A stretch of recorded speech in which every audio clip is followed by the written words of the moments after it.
Hey, salut les amis, j'espère que vous allez très bien, moi ça va super bien. Je viens de regarder pour vous le film Le Chasseur et la Reine des Glaces. Donc attention, il va y avoir un petit peu de spoil dans cette vidéo, donc si vous voulez pas savoir, si vous l'avez pas vu, ne regardez pas la suite. Donc ce film-là, c'est à la fois un préquel et une suite du film Blanche-Neige et le Chasseur. Alors c'est la première fois que je vois un film où dedans c'est à la fois un préquel et une suite à un autre film. Voilà, donc j'avais bien aimé le premier film, surtout les effets spéciaux, les costumes, que je trouvais ça voilà, original, ça sortait des films qu'on a l'habitude de voir et tout, notamment les costumes de la méchante Ravenna. Voilà. Alors mon avis sur cette préquelle suite est à chaud comme ça assez négatif. En effet, le film est long à démarrer. Je trouve qu'il est long à démarrer. Il y a beaucoup d'explications pour situer justement le début de l'histoire. Et après, on devine mais tous les revirements de situation. Dès qu'on voit une scène se passer, on dit ah mais là en fait c'était faux ou ça. Et on devine tout. Du coup, ça gâche la surprise.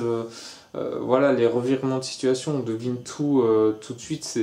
C'est trop, je sais pas. Alors c'est peut-être moi qui ai vu tellement de films que j'arrive à deviner, je connais tout. Ça m'arrive d'être fort des fois. Hein. Je ne sais pas, mais voilà. Par exemple, dès le début du film, l'histoire, tout commence par est basé sur le meurtre du bébé.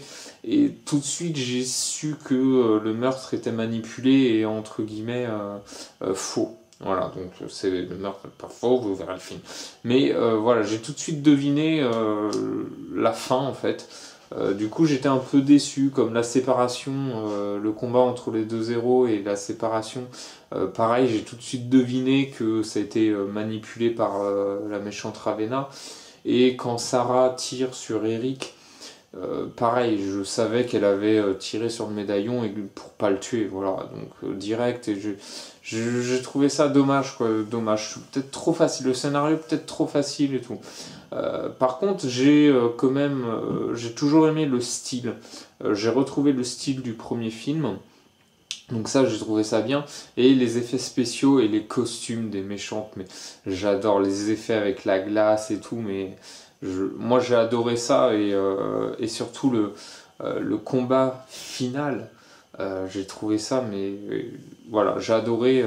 C'est le meilleur passage, le meilleur film, meilleur passage du film. J'en perds mes mots, il est un peu tard. Mais voilà, alors je vous conseille de le regarder. Alors si vous n'avez pas vu le premier, vous pouvez quand même le regarder. Ils sont pas vraiment de lien parce que voilà, il y a une partie qui se passe bien avant le premier, une partie qui se passe après. Donc il n'y a pas vraiment de lien. Je vous conseille de le regarder si vous avez le temps et l'envie. Voilà, c'est un film correct, mais sans plus. Voilà. Dites-moi, vous, en commentaire, ce que vous avez pensé de ce film, et même du premier, n'hésitez pas. Et on partagera, on verra. Voilà, il faut reprendre aussi, c'est un avis à chaud. Hein, donc, je vais sûrement le regarder une deuxième fois, comme je fais pour la majorité des films. Pour avoir après un autre avis et peut-être comprendre des subtilités que je n'ai pas eues. Voilà. Donc les amis, bah, je vous dis à bientôt.